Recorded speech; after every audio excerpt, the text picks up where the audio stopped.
Picture this.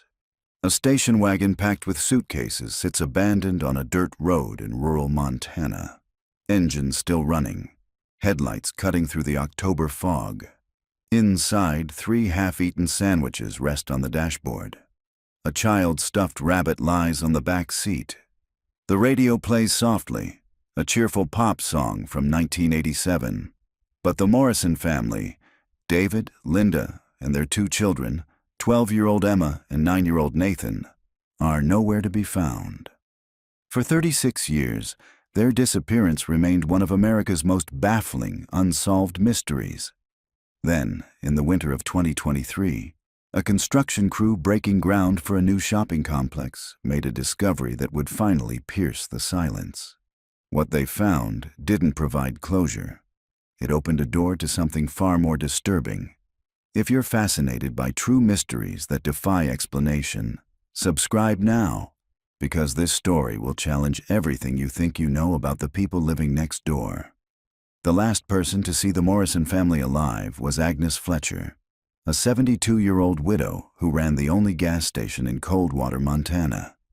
She would replay that afternoon in her mind thousands of times over the next 3 decades, searching for details she might have missed, warnings she should have seen. It was approximately 3:47 p.m. when the family's wood-paneled station wagon pulled up to pump number 2. Agnes remembered the time precisely because she had just finished watching her soap opera, and the wall clock above the register had been visible in her peripheral vision as she rose from her chair. David Morrison stepped out first, a tall man with sandy hair beginning to gray at the temples. He wore a plaid shirt and blue jeans, typical for a Saturday afternoon.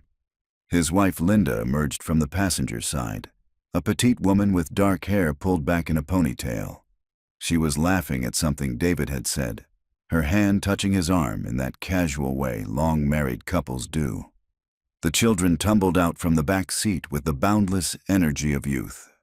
Emma, the older child, had her mother's dark coloring and serious eyes. She clutched a paperback book against her chest, marking her place with one finger.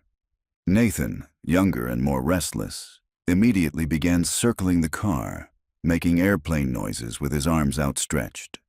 Agnes later told investigators that everything seemed normal. More than normal. The family had appeared happy, relaxed, enjoying their weekend together. David had filled the tank while Linda browsed the small selection of snacks inside the station. The children had pooled their allowances to buy a bag of red licorice, debating seriously about whether to get the twisted kind or the straight kind. They were heading up to Glacier Point, Agnes told the police 3 days later, when the family failed to return home and concerned neighbors reported them missing. David mentioned they wanted to see the fall colors before winter set in. Said they'd planned this trip for weeks. The drive from Coldwater to Glacier Point should have taken approximately 2 hours. The route was straightforward. Follow Highway 89 north for 30 miles, then turn onto Forest Road, 242, a winding mountain road that climbed through dense pine forests before opening onto breathtaking vistas. The Morrison family never arrived at Glacier Point. Their station wagon was discovered the following morning by a forest ranger named Marcus Webb, who had been making his routine patrol of the access roads. The vehicle sat at an odd angle on Forest Road 242, roughly 15 miles from where it intersected with Highway 89. The driver's side door hung open, the keys dangled from the ignition, and the engine had run until the gas tank emptied sometime during the night. What made the scene particularly unsettling was its stillness, its sense of interrupted normalcy. The sandwiches on the dashboard, peanut butter and jelly, Agnes would later confirm, purchased at her station, showed only a few bites missing. Nathan's stuffed rabbit, a threadbare gray bunny named Mr. Whiskers, lay across the back seat as if waiting for his owner to return. Emma's book, a Nancy Drew mystery, rested spine up on the front passenger seat, holding a place the girl would never finish reading. There were no signs of struggle, no blood, no torn fabric, no indication of violence. The Morrisons had simply vanished, as if they had stepped out of their car, and dissolved into the Montana wilderness like morning mist. The initial investigation was extensive. Search and rescue teams combed 50 square miles of forest. Helicopters with thermal imaging flew grid patterns over the mountains.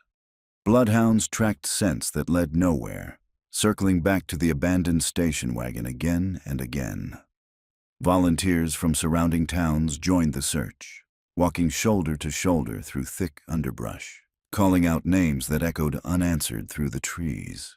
David Morrison's brother Robert flew in from Seattle and stayed for 3 weeks, refusing to leave until his brother was found. Linda's parents, elderly and devastated, offered a $20,000 reward for information. The story made national news briefly, featured on the back pages of newspapers across the country. But as days turned to weeks and weeks turned to months, the searches grew less frequent. The news crews departed. The volunteers returned to their normal lives. The case file gathered dust in the Coldwater County Sheriff's Department, periodically reviewed but never solved. Agnes Fletcher closed her gas station in 1995 and moved to Arizona to live with her daughter. She died in 2008, carrying her memories of that ordinary October afternoon to her grave. Robert Morrison spent years searching on his own, driving the mountain roads every weekend, posting flyers on every telephone pole within 100 miles. He hired 3 different private investigators, each of whom eventually admitted defeat. He attended conferences on missing persons, joined support groups, maintained a website dedicated to his brother's disappearance. He never stopped looking. And then, 36 years after the Morrison family vanished, a backhoe operator named Tommy Chen was excavating the foundation for a new Costco warehouse on the outskirts of Coldwater when his machine lurched to a stop. The bucket had caught on something solid buried 4 feet below the surface. Tommy climbed down to investigate, expecting to find an old pipe or a boulder. Instead, he found himself staring at what appeared to be concrete. A large slab that had been poured deliberately, professionally, decades ago. What lay beneath that concrete would finally answer the question of what happened to the Morrison family. But it would also raise new questions, far more disturbing than the original mystery. Detective Sarah Chen of the Montana State Police received the call at approximately 8:15 a.m. on a Tuesday morning in January 2023. She had been with the cold case unit for 6 years and had learned to recognize a certain tone in the voices of colleagues when something significant had been discovered. The dispatcher's voice carried that tone now, controlled, professional, but with an undercurrent of urgency that made Sarah immediately reach for her coat. The construction site sat on what had once been the outskirts of Coldwater, though suburban sprawl had gradually transformed the area over the decades. When Sarah arrived, yellow police tape already cordoned off a large section of the excavation site. 3 patrol cars blocked the entrance, and a cluster of construction workers stood in small groups, smoking cigarettes and speaking in low voices. Sheriff Tom Martinez met her at the perimeter. He was a large man in his late 50s, with a weathered face that reflected 30 years of Montana winters. Sarah had worked with him before and respected his steady demeanor and methodical approach to investigation. "Thanks for coming so quickly," he said, guiding her toward the excavation pit. "We haven't touched anything beyond the initial discovery. Wanted your unit here before we proceeded." Sarah nodded, her eyes already scanning the scene. The excavation pit was roughly 40 feet square and approximately 8 feet deep. At the center, clearly visible now that workers had carefully cleared away some of the surrounding dirt, was a concrete slab measuring about 12 feet by 15 feet. "How thick is it?" Sarah asked. "We're estimating between 8 and 12 inches. Martinez replied. "It's reinforced with rebar. This wasn't some amateur job. Whoever poured this knew what they were doing." They descended into the pit via a wooden ladder. Up close, the concrete showed the weathering of decades. Small cracks, discoloration, areas where water had seeped through and left mineral stains. But the slab itself remained intact, a silent testament to the skill of whoever had created it. What was here before the construction started? Sarah asked, pulling out her notebook. Martinez consulted his own notes. According to county records, this was part of a larger property owned by a man named Harold Vickers from 1982 until his death in 2019. The property included a house about 200 yards from here, which was demolished in 2021. Vickers ran a small construction business. Sarah felt a familiar tingle at the base of her spine, the sensation she'd learned to recognize as her instinct flagging something important. A construction business, so he would have had access to concrete, rebar, heavy equipment. Exactly what I was thinking, Martinez said. They stood in silence for a moment, both of them looking down at the gray slab. Sarah had seen enough in her career to know that people didn't bury large sections of reinforced concrete 4 feet underground for innocent reasons. This was a grave. The only question was whose. The Morrison case, Martinez said quietly. You're thinking it too. Sarah nodded slowly. The Morrison disappearance was legendary in Montana law enforcement, one of those cases that haunted everyone who had ever investigated it. She had read the entire file during her first week with the cold case unit, drawn by the sheer inexplicability of a family vanishing so completely. How far is this from where they found the station wagon? She asked. Martinez had already calculated the distance. Approximately 6 miles as the crow flies, maybe 9 miles by road. He paused, and Harold Vickers would have been 43 years old in 1987, right in the age range for this type of crime. Sarah pulled out her phone and made a series of calls. Within 2 hours, a full forensic team had arrived from the state capitol, along with ground-penetrating radar equipment, and the specialists needed to safely excavate whatever lay beneath the concrete. The process of breaking through the slab was painstaking and methodical. The team used specialized concrete saws that minimized vibration, working inward from the edges in careful increments. Sarah watched from the perimeter, her hands thrust deep in her coat pockets against the January cold. By late afternoon, they had created an opening large enough to see what lay beneath. One of the forensic technicians, a woman named Dr. Patricia Herrera, knelt at the edge and aimed a powerful flashlight into the darkness below. She remained in that position for what felt like a long time, her body completely still. When she finally stood and turned to face Sarah and Martinez, her expression was grave. "We have human remains," she said quietly. "Multiple sets, based on what I can see. And from the positioning and size variations, I'd estimate we're looking at a family, 2 adults and at least 2 children." Sarah felt her breath catch. After 36 years, the Morrison family had finally been found. But as Dr. Herrera continued her preliminary examination and the team carefully expanded the opening, it became clear that this discovery was even more complex than they had anticipated. "Detective Chen," Dr. Herrera called out after another hour of careful work.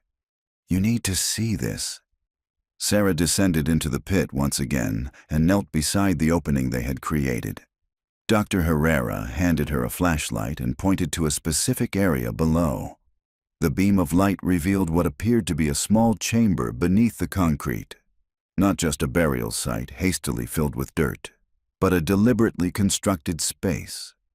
The walls were lined with concrete blocks, creating a vault-like structure. And within that vault, carefully arranged as if for viewing, were 4 bodies. The excavation continued through the night under portable floodlights that cast harsh shadows across the construction site. Sarah remained on scene, watching as the forensic team worked with painstaking care to document every detail before disturbing the remains. The temperature had dropped to 15 degrees, and her breath formed clouds in the frigid air. Dr. Herrera emerged from the pit shortly after midnight, pulling off her latex gloves. Her face was drawn with exhaustion and something else, something that looked like disturbed fascination. "I need to show you something," she said to Sarah, "but I want you to prepare yourself. This isn't a typical burial." They descended together, Sarah's boots finding purchase on the rough dirt walls. The concrete slab had been completely removed now, revealing the full extent of the underground chamber. Portable lights had been positioned throughout the space, illuminating what Sarah could only describe as a tomb. The chamber was approximately 6 feet deep, 12 feet long, and 8 feet wide. The walls were indeed constructed of concrete blocks, professionally laid and mortared. But what struck Sarah most forcefully was the care that had gone into the arrangement of the bodies. The 4 figures lay side by side on what appeared to be the remains of military-style cots. The adult male was positioned on the far left, then the adult female, then 2 smaller forms that would have been the children. Each body had been wrapped in heavy plastic sheeting that had degraded over the decades but remained partially intact. "Look at their positions," Dr. Herrera said softly, her flashlight playing across the scene. "Their hands are folded across their chests. Their legs are straight, feet together. This wasn't someone hastily disposing of bodies. This was someone arranging them, almost ritualistically." Sarah felt a chill that had nothing to do with the January cold. She had investigated dozens of homicides, seen bodies disposed of in every manner imaginable, but she had never seen anything quite like this. A family burial that suggested both violence and reverence, murder and memorialization. "Can you tell how they died?" she asked. Dr. Herrera shook her head. "Not yet. We'll need to get them to the lab for full examination, but I can tell you that the bodies are remarkably well preserved given the time frame. The plastic sheeting and the sealed environment prevented most decomposition." She paused. "There's something else. Look at the wall behind the male victim." Sarah directed her flashlight where indicated. On the concrete block wall, barely visible but unmistakable once you saw it, someone had scratched words into the surface. The letters were rough but deliberate, carved with some kind of sharp tool. "Forgive me, for I have saved them." Sarah read the words 3 times, trying to parse their meaning. Saved them from what? And who was asking for forgiveness? "There's more," Dr. Herrera continued, leading Sarah to the opposite wall. "We found these near the female victim." She pointed to a small plastic bag that had been carefully preserved in the sealed environment. Inside were what appeared to be photographs, protected from the elements by their waterproof container. "We haven't opened it yet," Dr. Herrera explained. "But through the plastic, you can see their family photos. Recent ones, or recent for 1987. There's one that shows all 4 of them at what looks like a birthday party." Sarah stared at the bag, her mind working through the implications. The Morrison family had vanished on October 17th, 1987. These photographs, if they were indeed recent at the time of burial, suggested the family had been alive long enough after their disappearance to celebrate at least one more event together. She climbed out of the chamber and found Sheriff Martinez speaking with one of his deputies. "Tom, we need to track down everything we can find on Harold Vickers. I want to know where he was on October 17th, 1987, and every day after that for at least 6 months. I want to know about his construction business, his clients, his employees. Everything." Martinez nodded. "Already started the process. But Sarah, there's something you should know." He gestured for her to follow him away from the cluster of officers and technicians. When they were out of earshot, he continued in a low voice. "Harold Vickers didn't just run a construction business. According to the preliminary background we've pulled, he was also a licensed contractor who did a lot of work for the county, including work on the Sheriff's Department building in 1986. Sarah felt her stomach tighten. He had connections to law enforcement. More than that, Martinez said grimly, "I called our records department to pull his file. Turns out Vickers did contract work all over the county in the 80s and 90s. Schools, government buildings, private homes. He was well respected, considered reliable, and trustworthy." He paused, and in March of 1988, 5 months after the Morrison family disappeared, he did renovation work on the Coldwater County Sheriff's evidence room. The implications hung between them like a physical presence. If Harold Vickers had been responsible for the Morrison family's disappearance, he had enjoyed unfettered access to the very building where evidence about their case was stored. He could have monitored the investigation, known exactly what leads the police were pursuing, what evidence they had or didn't have. Sarah pulled out her phone and began making calls. The Morrison case had just become active again, and she needed to assemble a full team.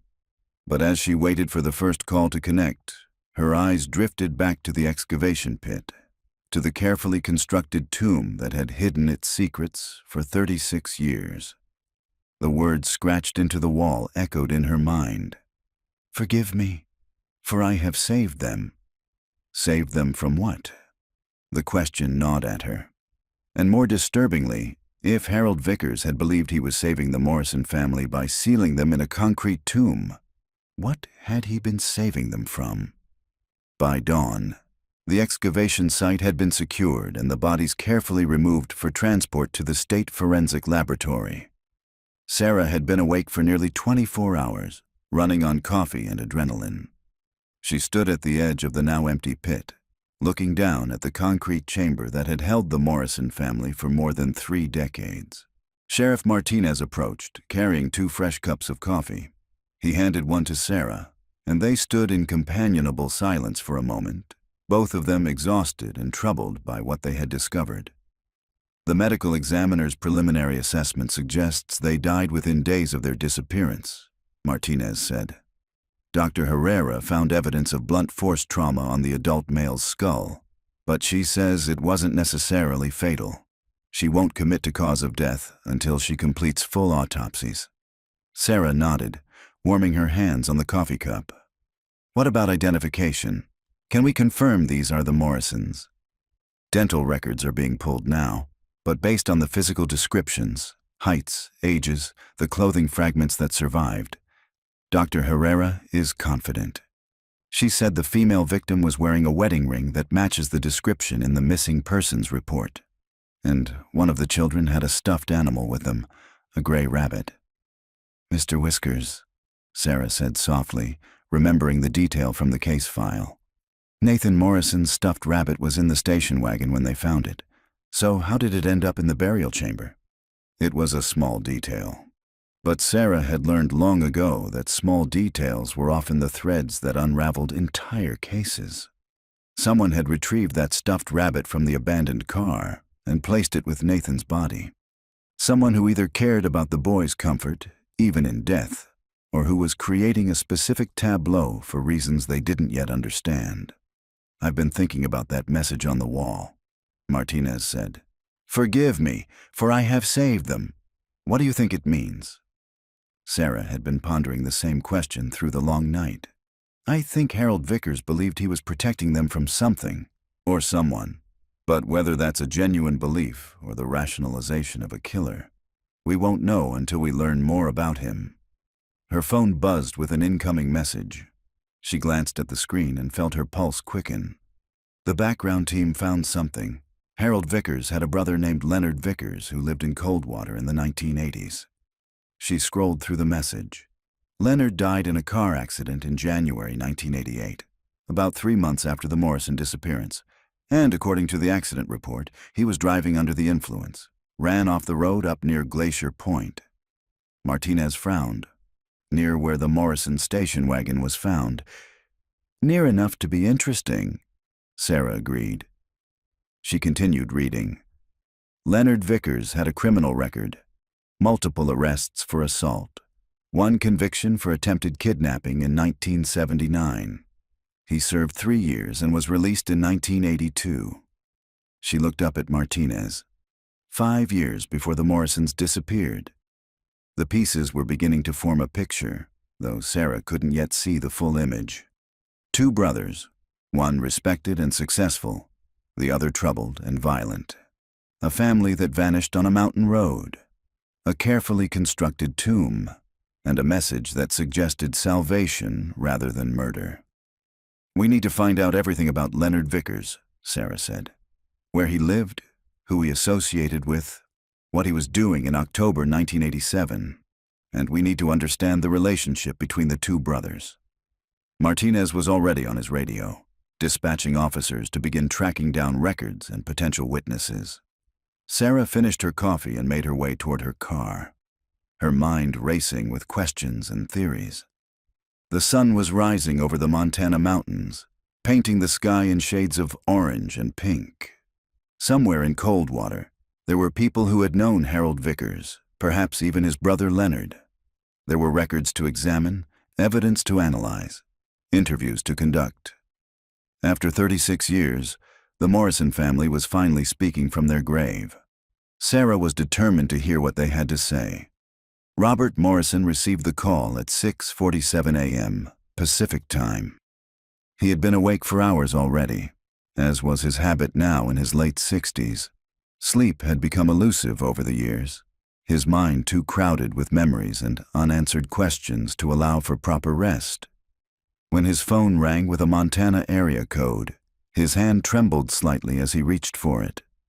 Detective Sarah Chen introduced herself professionally, her voice carrying both authority and compassion.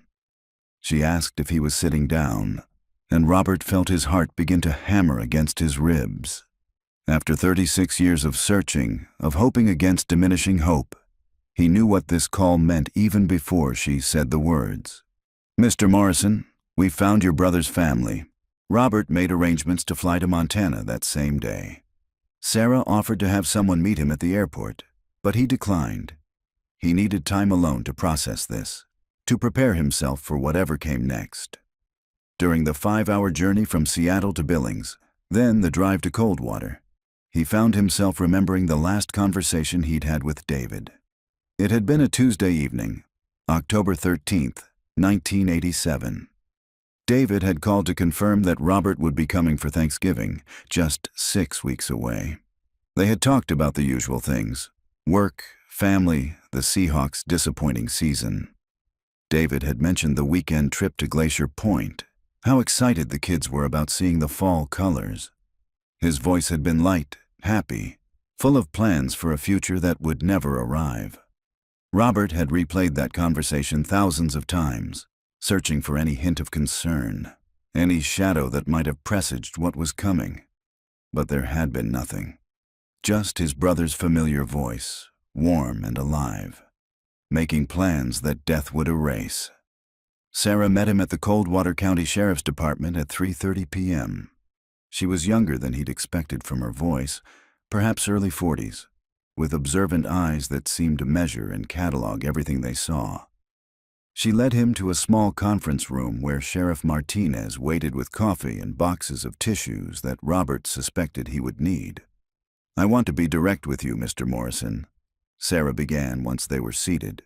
"We found your brother's family yesterday at a construction site on the outskirts of town. They were buried in a deliberately constructed underground chamber, sealed beneath concrete. Based on preliminary examination, we believe they died within a few days of their disappearance in October 1987. Robert had prepared himself for this news, had imagined this moment for decades, yet hearing it spoken aloud still felt like a physical blow. He gripped the edge of the table, his knuckles whitening. "How did they die?" he asked, his voice rough. Sarah exchanged a glance with Martinez before responding. "The medical examiner is still conducting autopsies, but we can tell you that they were found together, arranged peacefully. There's evidence suggesting they were cared for, even in death." "Cared for," Robert repeated, the words feeling obscene in his mouth. "They were murdered and buried in concrete. That's not care." "I understand your anger," Sarah said gently. "But the circumstances of their burial suggest something more complex than a simple murder. We found a message carved into the wall of the chamber. It said, 'Forgive me, for I have saved them.'" Robert stared at her, trying to process this information. "Save them from what?" "That's what we're trying to determine.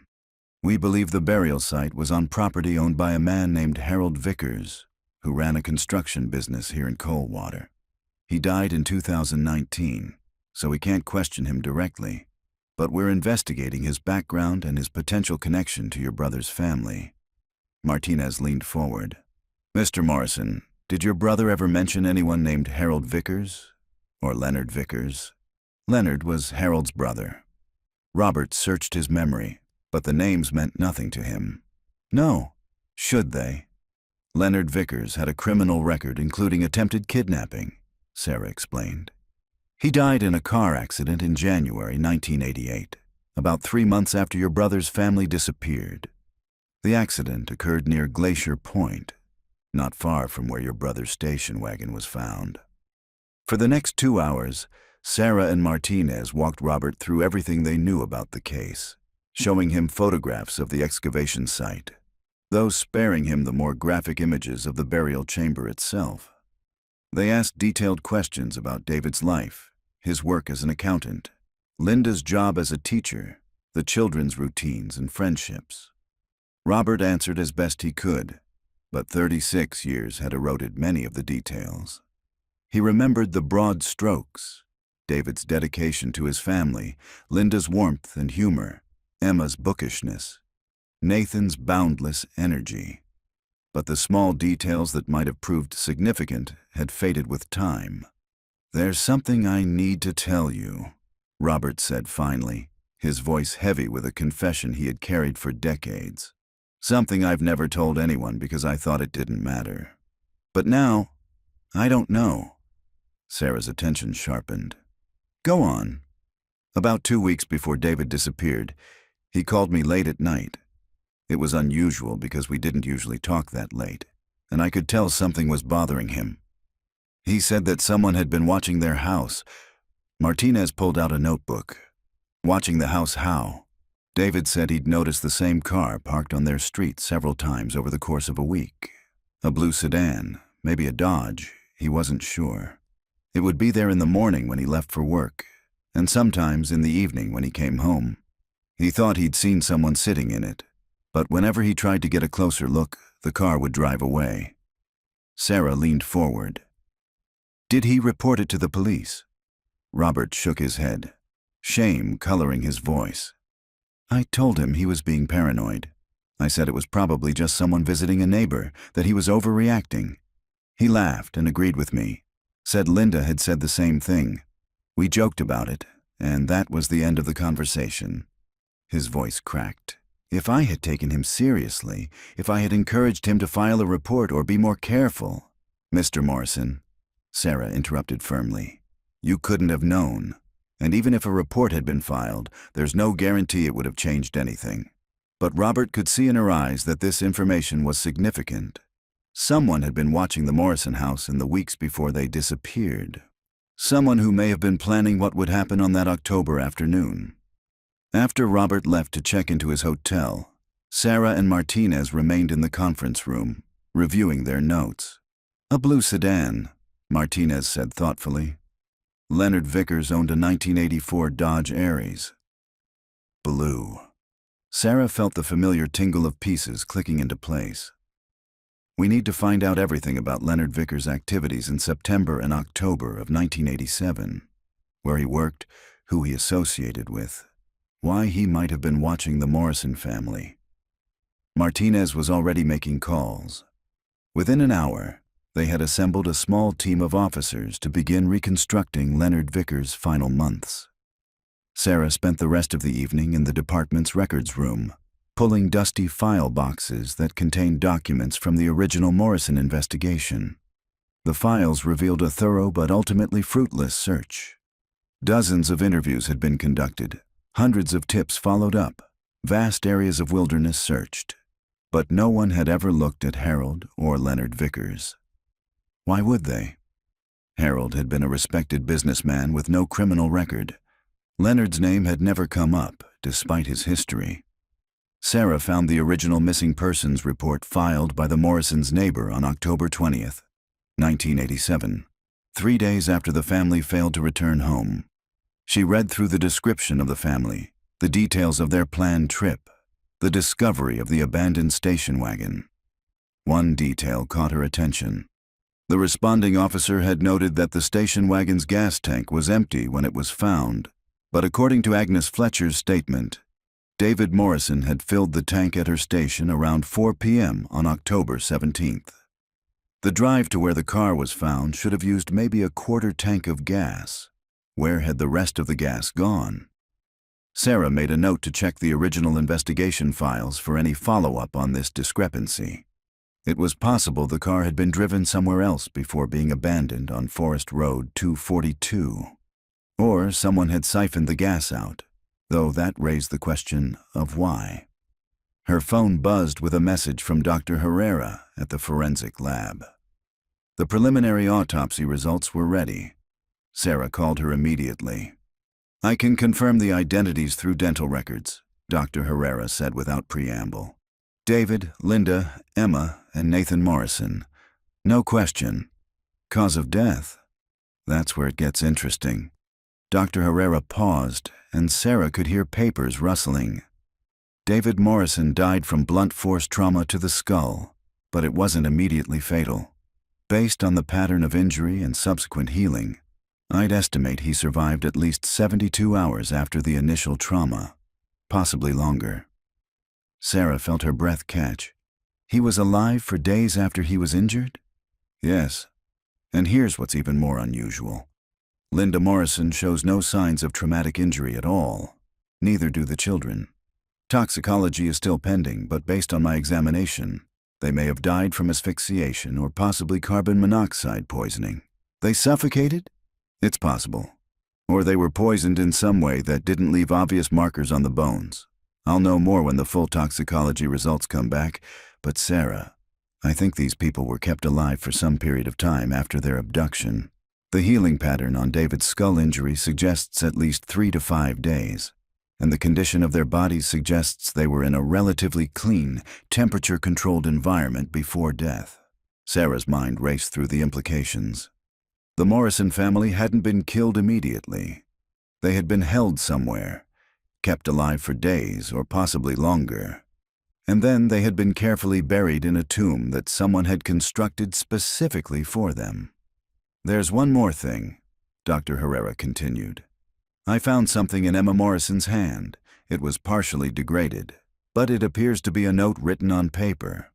Our document specialist is trying to recover the text, but from what we can see, it looks like Emma wrote something before she died. Can you read any of it?" "Just fragments, but one word is clear. Uncle." The document restoration lab at the state forensic facility occupied a climate-controlled room filled with specialized equipment and microscopes. Sarah arrived at 8 a.m., having barely slept after her conversation with Dr. Herrera. The specialist, a meticulous woman named Dr. Ellen Marks, had been working through the night to recover text from the degraded paper found in Emma Morrison's hand. "I've managed to recover approximately 60% of the original text," Dr. Marks explained, leading Sarah to a large illuminated table where the document fragments had been carefully arranged. The paper was protected by the plastic sheeting that wrapped the body, which prevented complete decomposition. But 36 years underground still took its toll. Sarah looked down at the reconstructed note. The handwriting was young, uncertain, unmistakably a child's writing. Emma had been 12 years old when she wrote these words. 12 years old when she died clutching this final message. Dr. Marks had transcribed the legible portions onto a separate sheet. "Don't know where we are. Dad is hurt bad. Uncle says he's protecting us from Uncle Leonard. Uncle Leonard tried to. Mom is scared but trying to be brave for Nathan. Uncle says we can't leave yet. Has to wait until safe." The note continued with several illegible sections, then, "Been 3 days. Dad isn't getting better. Uncle brings us food and water. Says Uncle Leonard is still looking. Says we'll die if Uncle Leonard finds us. I don't understand why. Nathan keeps crying for Mr. Whiskers. Uncle promised to get him." More illegible sections, and then the final visible words. "Getting hard to breathe. Uncle sealed the door. Says it's for our protection. Mom says to trust. I'm scared. If anyone finds this. Uncle Harold tried." The note ended there. Sarah read it 3 times, her mind struggling to reconcile what the words suggested with what they knew about the Morrison family's fate. "Uncle Harold," she said aloud. Emma was writing about Harold Vickers. But why would she call him uncle? Dr. Marks shook her head. That's not my area of expertise, but the handwriting analysis confirms this was written over the course of several days. You can see how the pressure and consistency changes between sections. Emma was probably adding to it whenever she could.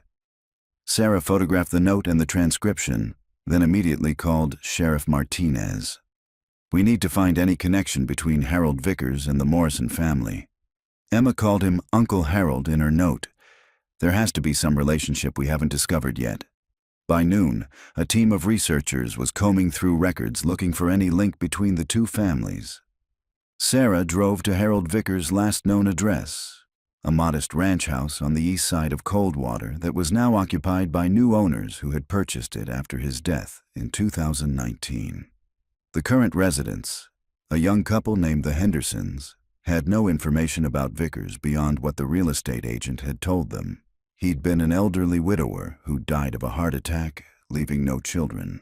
But they graciously allowed Sarah to look through the garage, which still contained some items that had been part of the estate sale. Among the boxes of old tools and construction supplies, Sarah found a small filing cabinet. Most of the files contained business records, invoices, and contracts dating back decades. But in the bottom drawer, she discovered a leather photo album. The photographs told a story Sarah hadn't expected. Images from the 1960s and 70s showed two boys growing up together, Harold and Leonard Vickers, the older brother protective and responsible, the younger one wild and unpredictable, even in childhood. There were pictures of family gatherings, holidays, graduations, and then, tucked in the back of the album, Sarah found a photograph that made her heart race. It showed a young Harold Vickers, probably in his mid-20s, standing next to a woman at what appeared to be a wedding. The woman was holding a baby. On the back of the photograph, in faded ink, someone had written, "Harold and Linda's wedding, June 1968. Sarah stared at the name. Linda. Could this be the same Linda Morrison who had died in that concrete tomb? She photographed the picture and immediately sent it to the research team with urgent instructions to verify. Within an hour, she had her answer. The marriage records confirmed it. Harold Vickers had married Linda Patterson in June 1968. The marriage had been annulled in 1970, citing irreconcilable differences. Linda Patterson had later married David Morrison in 1973. Sarah's hands shook as she processed this information. Harold Vickers hadn't been a stranger to the Morrison family. He had been Linda's first husband. Emma and Nathan would have called him Uncle Harold if they'd had any relationship with him after the annulment. But this revelation raised more questions than it answered. If Harold had maintained some kind of relationship with Linda and her children, why hadn't anyone mentioned it during the original investigation? Why hadn't Robert Morrison known about this connection? She called Robert immediately. His voice was thick with emotion when he answered, and Sarah realized she'd probably woken him from a grief-exhausted sleep. "Mr. Morrison, did you know that Linda was married before she met your brother?" There was a long pause. "Yes, but it was very brief, less than 2 years. She rarely talked about it. Said it was a mistake she'd made when she was too young." "Did she stay in contact with her first husband?" "I don't think so. At least David never mentioned it." "Why?" Sarah explained what she'd discovered. She heard Robert's sharp intake of breath. Harold Vickers was Linda's first husband? But that means... He stopped, unable to complete the thought. "It means Emma's note makes more sense," Sarah finished for him. Harold wasn't a stranger who kidnapped them. He was someone they knew. Someone Emma trusted enough to call Uncle Harold. Someone Linda apparently trusted because, according to Emma's note, Linda told her daughter to trust him. "But he killed them," Robert said, his voice breaking. "He sealed them in that chamber and let them die." Emma's note suggests Harold believed he was protecting them from his brother Leonard, Sarah countered. She wrote that Leonard had tried something, that Leonard was still looking for them, that Harold said they would die if Leonard found them. So what happened? How did they end up dead in that tomb? It was the central question, and Sarah was beginning to form a theory, though she had no proof yet. I think something went wrong. Harold was hiding them from Leonard, keeping them in that underground chamber he'd built. But either he couldn't figure out how to get them out safely, or something happened that forced him to seal it permanently. She spent the rest of the afternoon interviewing people who had known Harold Vickers. Most described him as quiet, reliable, someone who kept to himself after his wife Margaret died in 2010. But one elderly neighbor, a woman named Dorothy Chen, remembered something that made Sarah's theory crystallize into certainty. Harold changed after October 1987, Dorothy said, sitting in her sun-filled living room with a cat curled in her lap. I remember because it was so sudden. He'd always been friendly, would wave when you saw him, help neighbors with repairs and such. But that fall, he became withdrawn, haunted-looking. Do you remember anything specific? Sarah asked. Dorothy nodded slowly. There was one night, must have been late October or early November. I couldn't sleep, so I was looking out my window around 2 in the morning. I saw Harold loading something into his truck. Heavy bags, lots of them. He was crying. She paused, stroking the cat absently. I'd never seen a grown man cry like that before. It frightened me. Did you ever ask him about it? Oh, no, dear. We weren't that kind of close. But I always wondered. And then his brother Leonard died in that car accident a few months later, and Harold seemed to get even worse. He sold his construction business in 1989, mostly stayed home after that. Sarah thanked Dorothy and returned to the sheriff's department, where Martinez was waiting with more information about Leonard Vickers. We pulled Leonard's arrest records and incident reports, Martinez said, spreading files across the conference table. The attempted kidnapping in 1979 was of a woman named Jennifer Bradshaw. She was 26, married, mother of 2. Leonard apparently became obsessed with her after she smiled at him at a grocery store. He opened another file. He stalked her for weeks before attempting to abduct her from a parking lot. She fought him off and he was arrested. During the investigation, they found photographs of several other women in his apartment, all taken without their knowledge. The prosecutor argued he was a serial predator in the making. And he only served 3 years? Sarah asked incredulously.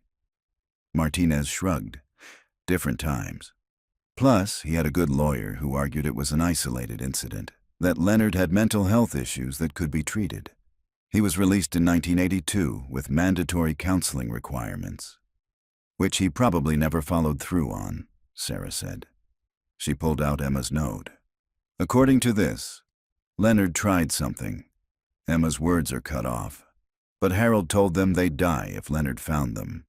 What if Leonard had fixated on Linda, his brother's ex-wife? Martinez nodded slowly. Harold would have known about Leonard's history, would have known how dangerous he was. So when Leonard started stalking Linda and her new family, Harold tried to protect them, Sarah finished. He built that underground chamber, probably originally intended as a storm shelter or safe room. When Leonard started watching the Morrison house, Harold convinced them to go into hiding. But David Morrison was injured, Martinez said, following the logic. And they couldn't get him proper medical treatment without Leonard finding them. So Harold kept them hidden in that chamber, bringing them food and water, hoping Leonard would give up or that he could figure out a way to get them to safety. Sarah felt the pieces fitting together, though the picture they formed was tragic beyond measure. Something went wrong with the ventilation. Maybe Harold sealed it too well, trying to keep Leonard from finding them. Or maybe he panicked when David's condition worsened and sealed it, thinking it was the only way to keep Leonard out. And then Leonard died in January, Martinez continued. The threat was gone. But by then, the family was already dead, Sarah finished quietly, and Harold had to live with what he'd done for the next 32 years. They sat in silence for a long moment, contemplating the horrible irony. A man trying to save his ex-wife's family from his dangerous brother, only to become their killer through tragic miscalculation or accident. We need to verify Leonard was stalking them, Sarah said finally. If we can find evidence that Leonard Vickers was the one watching the Morrison house, it will support this theory. Martinez stood. "I'll put the team on it. And Sarah, there's one more thing. We pulled Leonard's accident report from January 1988. The investigating officer noted that Leonard's blood alcohol level was .23, nearly 3 times the legal limit. But his car went off the road on a straight stretch in good weather conditions." Sarah met his eyes. "You think it wasn't an accident?" "I think Harold might have made sure his brother never hurt anyone again," Martinez said grimly. The Montana State Archives occupied a nondescript building in Helena, 3 hours from Coldwater. Sarah made the drive on a gray February morning, the landscape bleak with winter's grip. She had an appointment with the chief archivist, who had spent the previous week pulling every document related to Leonard Vickers that existed in the state's records. What she found painted a portrait of a man who had been dangerous long before his conviction for attempted kidnapping. School records from the 1950s showed a pattern of behavioral problems: fighting, truancy, allegations of cruelty to animals that were never substantiated. A juvenile record, sealed but accessible to law enforcement with proper authorization, revealed 2 incidents of assault against female classmates when Leonard was 15 and 16. But it was a psychiatric evaluation from his 1979 arrest that gave Sarah the clearest picture of who Leonard Vickers had been. The court-appointed psychologist had written, "Subject displays obsessive tendencies and an inability to accept rejection. He constructs elaborate fantasies about women he perceives as having shown him attention and becomes hostile when reality contradicts these fantasies. Subject lacks empathy and shows signs of sadistic personality traits. Recommend extended incarceration and intensive treatment. Subject poses significant risk of reoffending." The recommendation for extended incarceration had been ignored. Leonard had served 3 years and been released with minimal supervision. The recommendation for extended incarceration had been ignored. Leonard had served 3 years and been released with minimal supervision. Sarah photographed every relevant page, then began the long drive back to Coldwater. Her phone rang as she crossed into Broadwater County. It was Martinez. "We found something," he said without preamble. "Remember that blue Dodge sedan Robert Morrison mentioned? We pulled vehicle registration records for Leonard Vickers. He owned a 1984 Dodge Aries, blue, from March 1986 until his death in January 1988. Can we place that car near the Morrison house?" Sarah asked, her pulse quickening. "Better than that. We found a traffic citation. September 23, 1987, Leonard was ticketed for parking in a residential area for more than 4 hours. Guess what street?" "Maple Avenue," Sarah said. The Morrison family had lived at 847 Maple Avenue. The citation was issued at 2:15 p.m. by a patrol officer doing routine enforcement. Leonard paid the fine by mail and never contested it. The officer who issued the ticket retired in 2003, but I tracked him down in Arizona. He remembers the car because Leonard was sitting in it when he wrote the ticket, just watching a house down the street. Sarah felt the theory solidifying into fact. Leonard was stalking them. We can prove it now. There's more, Martinez continued. I had the team pull phone records for Harold Vickers from September and October 1987. On October 2nd, he called the Morrison residence. The call lasted 43 minutes. On October 9th, another call, 27 minutes. On October 16th, the day before they disappeared, Harold called 3 times. Sarah's mind raced. He was warning Linda, telling her about his brother, convincing her to let him help them. And she believed him because he'd been her husband once. She knew about Leonard's history, probably knew Harold was trying to protect them from him. When Sarah arrived back in Coldwater that evening, she found Robert Morrison waiting at the sheriff's department. He looked exhausted, his eyes red-rimmed from crying. Martinez had briefed him on the latest discoveries, and Robert was struggling to process the terrible irony of his brother's fate. David died trying to protect his family, Robert said, his voice hollow. And Harold died trying to do the same thing. They both failed. Sarah sat across from him, choosing her words carefully. Your brother didn't fail, Mr. Morrison. According to Emma's note, he survived for days with a serious head injury, kept his family calm and hopeful. He died fighting to keep them alive. And Harold? Robert asked. Do we know what happened? How they actually died? Sarah glanced at Martinez, who nodded permission for her to share what they'd learned. The toxicology results came back this afternoon. The family died from carbon monoxide poisoning. Dr. Herrera believes Harold was using a generator to provide power and ventilation to the underground chamber. Something went wrong. The generator malfunctioned or the ventilation system failed. The carbon monoxide built up in the sealed space. Was Harold there when it happened? We don't think so. Based on Emma's note, Harold would visit them regularly to bring supplies. We believe he arrived one day to find them already dead.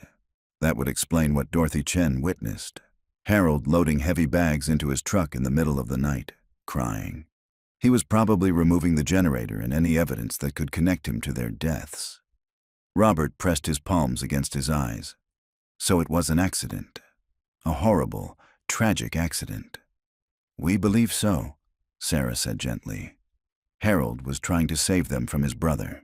He built that chamber as a hiding place, kept them supplied with food and water, retrieved Nathan's stuffed rabbit from the abandoned station wagon because he knew the boy would want it. But the ventilation system failed, and they died before he could figure out how to safely relocate them. Why didn't he go to the police?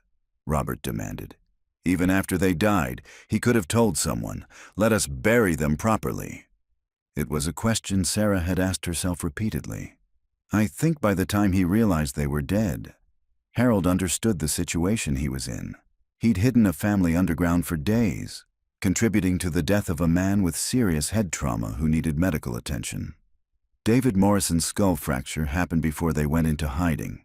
We think Leonard attacked him, which is what convinced the family to accept Harold's help.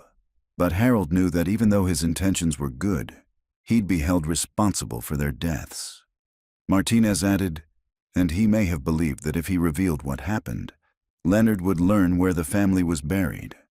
We think Harold was planning to wait until Leonard was no longer a threat, then lead authorities to the burial site. But Leonard died only 3 months later, and by then it was too late. Robert finished. Harold had already sealed them in that tomb. Going to the police would mean admitting what he'd done. Sarah nodded. So he lived with it for 32 years. Sold his business, withdrew from society. Based on interviews with people who knew him, Harold became a shell of himself after October 1987. One neighbor described him as haunted. They sat in heavy silence.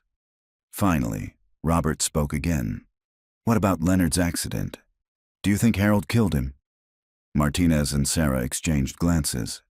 We can't prove it, Martinez said carefully. But Leonard went off the road on a straight stretch in good conditions, despite being familiar with that road.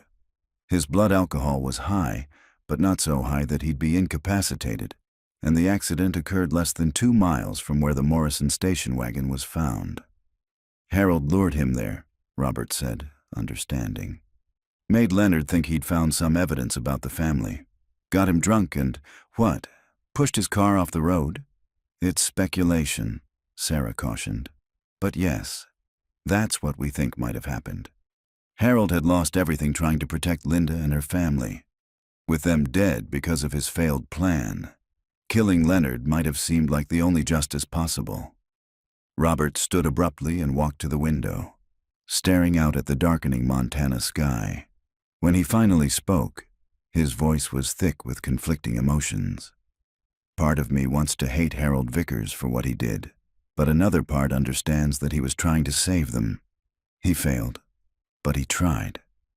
You don't have to decide how to feel right now, Sarah said quietly. This is complicated, and you're still processing the fact that your brother and his family are finally found. What happens next? Robert asked, turning back to face them. We'll complete the investigation and prepare a full report, Martinez replied. But given that both Harold and Leonard Vickers are deceased, there won't be a trial. The medical examiner will release your brother's family for burial once all forensic examination is complete, probably within the next few weeks. And people will know the truth, Robert asked. About what happened? Sarah nodded. We'll hold a press conference once we've finalized our findings. The Morrison family's disappearance was a high-profile case. People deserve to know what we've learned. Robert Morrison left the sheriff's department an hour later, carrying the weight of answers he'd sought for 36 years. Sarah watched him walk to his rental car, his shoulders bowed with grief and exhaustion. "Do you think we got it right?" Martinez asked, standing beside her at the window. Sarah considered the question carefully. "I think we got as close to the truth as we're going to get. We have physical evidence, documentation, and Emma's own words to support our theory.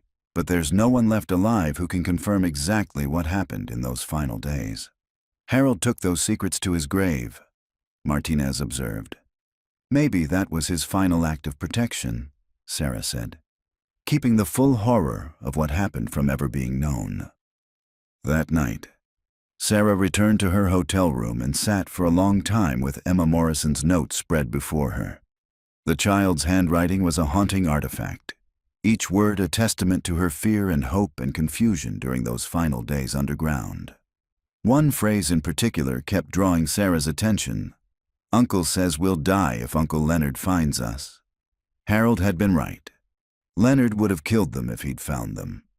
But in trying to prevent that outcome, Harold had created the very tragedy he'd sought to avoid.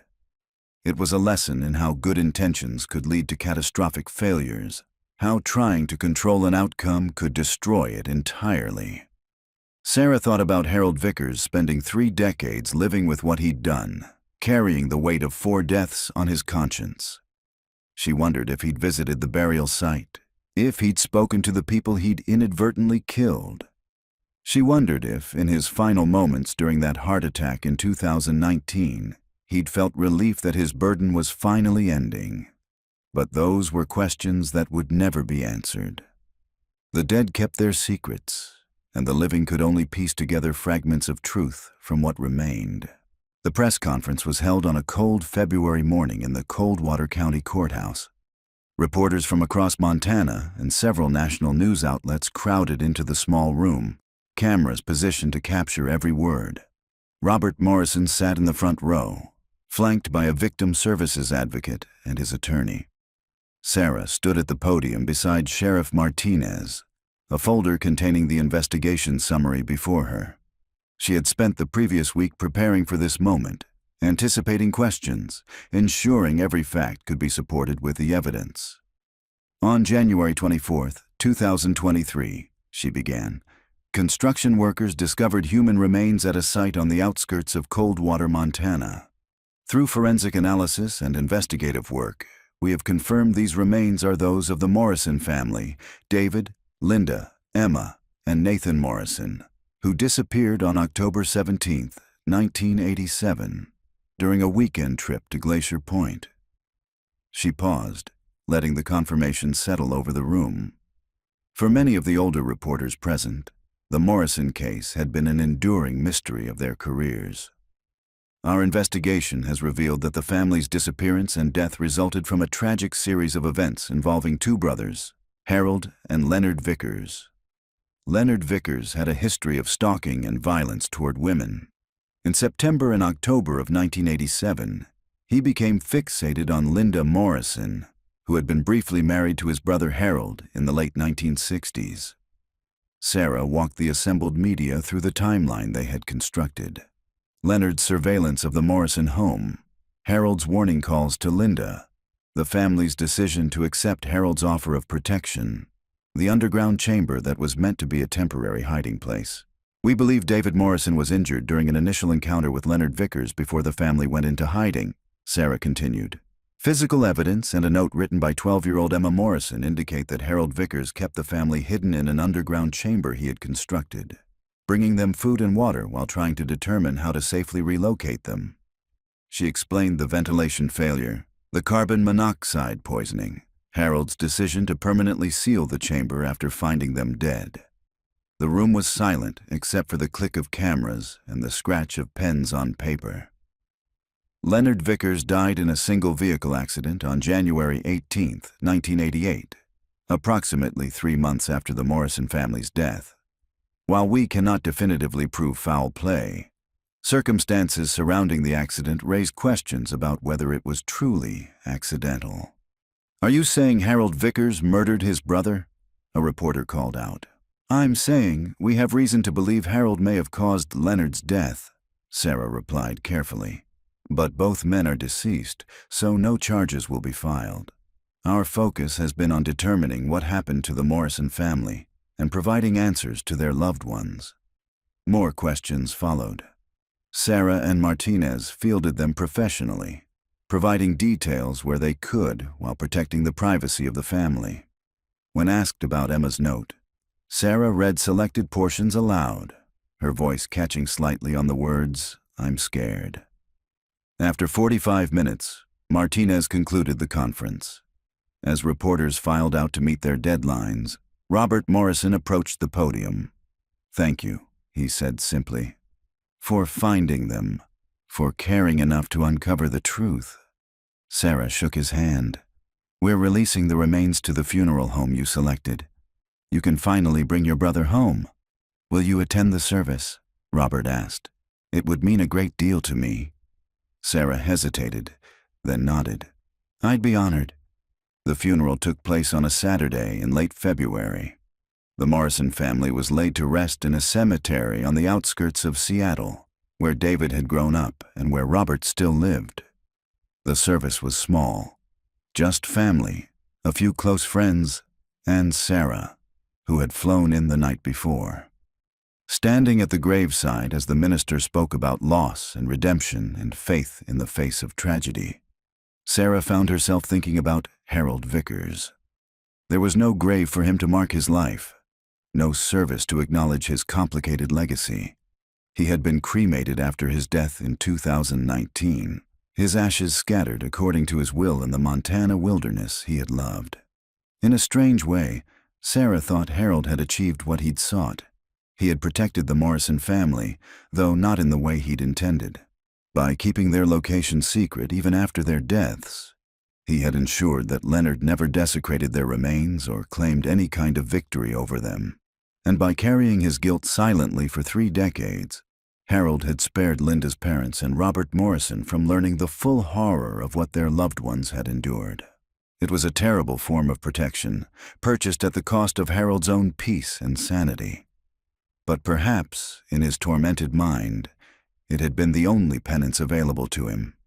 After the service, Robert invited Sarah to join him and a few family members at a nearby restaurant. Over coffee and sandwiches that no one had much appetite for, they shared memories of David, Linda, Emma, and Nathan. Sarah listened to stories of birthday parties and family vacations, of Emma's love of mystery novels and Nathan's dream of becoming an astronaut. These were the details that mattered, Sarah realized. Not the manner of their deaths or the tragic circumstances that had led to them, but the lives they had lived, the love they had shared, the mark they had left on the people who had known them. "I've been thinking about something," Robert said as the gathering began to break up, "about Harold Vickers and what he tried to do." Sarah waited, knowing he needed to articulate whatever conclusion he'd reached. "I think I've decided to forgive him," Robert continued slowly. "Not for how it ended, but for trying. He saw his brother becoming dangerous, and he tried to protect people he cared about. That he failed doesn't change the fact that he tried. And he lived with that failure every day for the rest of his life. That seems like punishment enough." Sarah thought about Emma's note, about the phrase that had haunted her since she'd first read it. "Uncle Harold tried.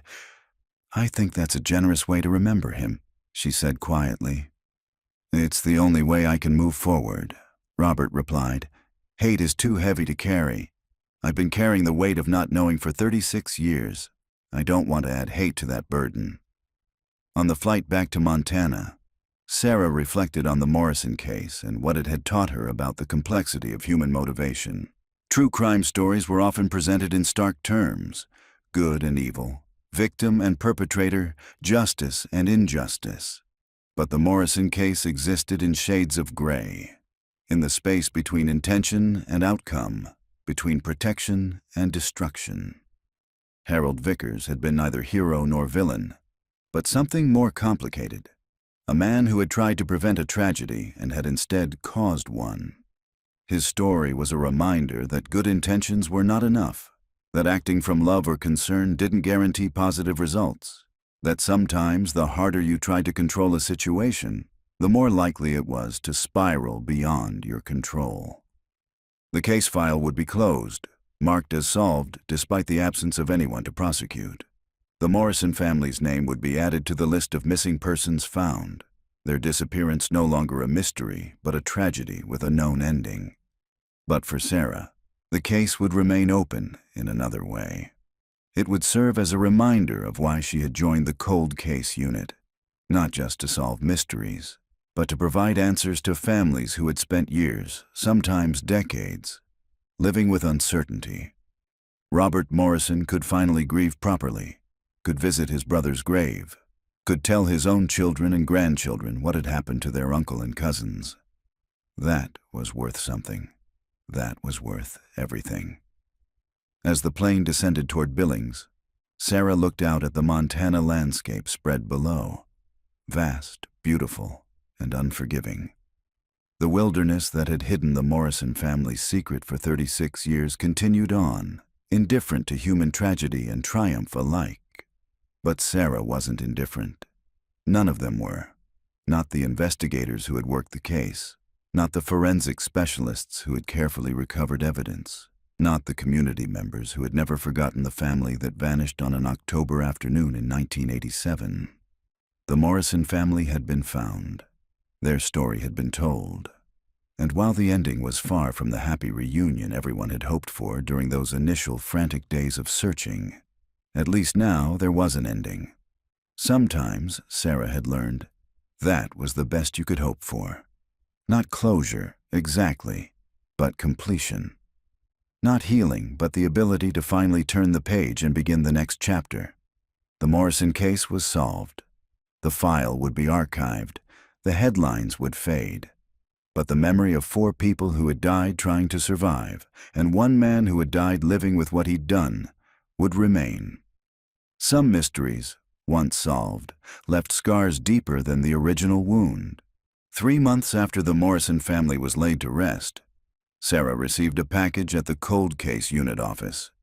It was postmarked from Seattle, and she recognized Robert Morrison's return address on the label. Inside was a letter and a small object wrapped in tissue paper. Sarah opened the letter first. "Dear Detective Chen, I wanted to write to thank you again for everything you did to find David and his family. Knowing what happened, even though it's painful, is better than spending the rest of my life wondering. You gave me the gift of answers, and I'll be forever grateful. I've been going through some of David's belongings that I kept all these years, things I couldn't bring myself to discard even when it seemed hopeless that he'd ever be found. Among his papers, I discovered something I thought you might want to see. It's a letter David wrote to me but never sent. Dated October 15th, 1987, 2 days before he disappeared. I don't know why he didn't mail it. Maybe he planned to give it to me in person at Thanksgiving. Maybe he was still deciding whether to share what was troubling him. But reading it now, in light of what we know, it feels like David was trying to leave a warning, a record of what was happening. I thought you should have it for your files. It seems important that someone in law enforcement knows the full story." With deep gratitude, Robert Morrison Sarah carefully unfolded the enclosed letter, yellowed with age but still legible.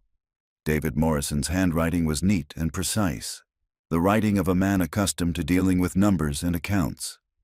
"Dear Rob, I'm writing this late at night, unable to sleep because of something that's been weighing on me.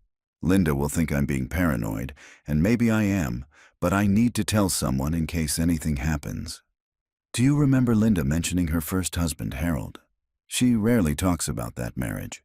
It was brief, and she's always said it was a mistake. But Harold contacted her about 3 weeks ago.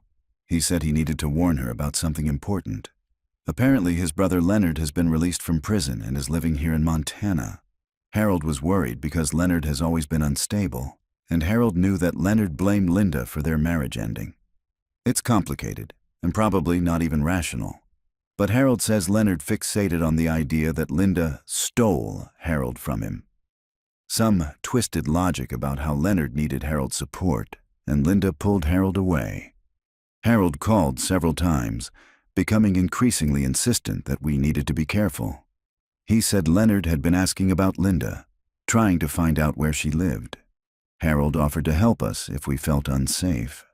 At first, Linda and I dismissed it. It sounded paranoid, like Harold was exaggerating a threat that didn't exist. But then I started noticing a blue car parked on our street.